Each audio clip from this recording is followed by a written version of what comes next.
আসসালামু আলাইকুম।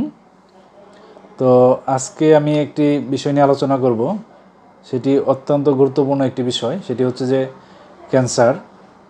তো আজকের এই ভিডিওতে আপনারা জানতে পারবেন যে আমরা কি কি নিয়ম মানলে এই ক্যান্সার থেকে মুক্তি পাব এবং আসলে ক্যান্সার কী জিনিস।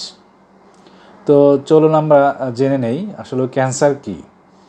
ক্যান্সার হচ্ছে এমন একটি বিষয় যেটা হচ্ছে যে আমাদের যে শরীরের কোষ আছে অর্থাৎ সেল আছে, এই সেলগুলা যদি আনকন্ট্রোলভাবে বিভাজিত হয় এবং অনেকগুলা সেল হয়ে তখন কিন্তু এই ক্যান্সারের সৃষ্টি করে। এটা একটা জিনের মাধ্যমে হয় এবং জিন যদি মিউটেশন হয় তখন কিন্তু এই ক্যান্সার হয়। অনেক সময় দেখা যায় যে ক্যান্সার এক জায়গা থেকে ভিন্ন জায়গায় ছড়িয়ে যায়।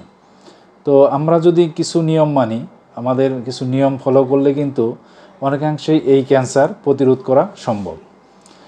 যেমন আমরা দেখি অনেকেই ধূমপান করে, অর্থাৎ স্মোকিং, এটি কিন্তু একটি ক্যান্সারের অন্যতম কারণ। যদি আমরা এই স্মোকিংটাকে বন্ধ করতে পারি তাহলে আমরা ক্যান্সার থেকে দূরে থাকব। এরপর যে বিষয়টি সেটি হচ্ছে যে সূর্যের আলো। আমরা জানি যে সূর্যের আলোতে যদি আমাদের স্কিনে পড়ে তাহলে ভিটামিন ডি সিনথেসিস হয়। সেই সাথে কিন্তু সূর্যের আলোতে ক্ষতিকারক অতি বেগুনি রশ্মি থাকে, যা আমাদের স্কিনের বিভিন্ন ধরনের ক্যান্সার তৈরি করতে পারে। তাহলে আমাদের এই সূর্যের আলো থেকে অনেক সময় বেশি সূর্যের আলো থেকে, প্রখররোধী থেকে দূরে থাকতে হবে। এরপর আরেকটি অত্যন্ত গুরুত্বপূর্ণ বিষয় হচ্ছে যে ওজন। তো আমরা নিয়মিত ব্যায়াম এবং শারীরিক পরিশ্রমের মাধ্যমে যদি ওজন নিয়ন্ত্রণে রাখি তাহলে কিন্তু আমরা ক্যান্সার প্রতিরোধ করতে পারবো।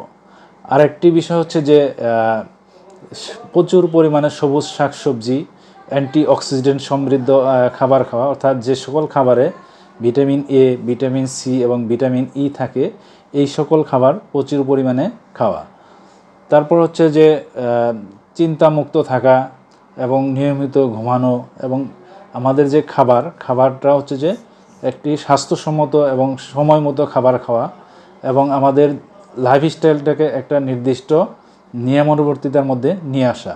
আমরা যদি এই নিয়মগুলো মানতে পারি তাহলে কিন্তু আমরা ক্যান্সারের হার অথবা ক্যান্সারকে আমরা কিন্তু অনেকাংশেই প্রতিরোধ করতে পারবো। ধন্যবাদ সবাইকে। আর ভিডিওটি যদি ভালো লাগে অবশ্যই আমার চ্যানেলটি সাবস্ক্রাইব করবেন এবং যদি কোনো বিষয় জানার থাকে অবশ্যই কমেন্টে প্রশ্ন করবেন। ধন্যবাদ।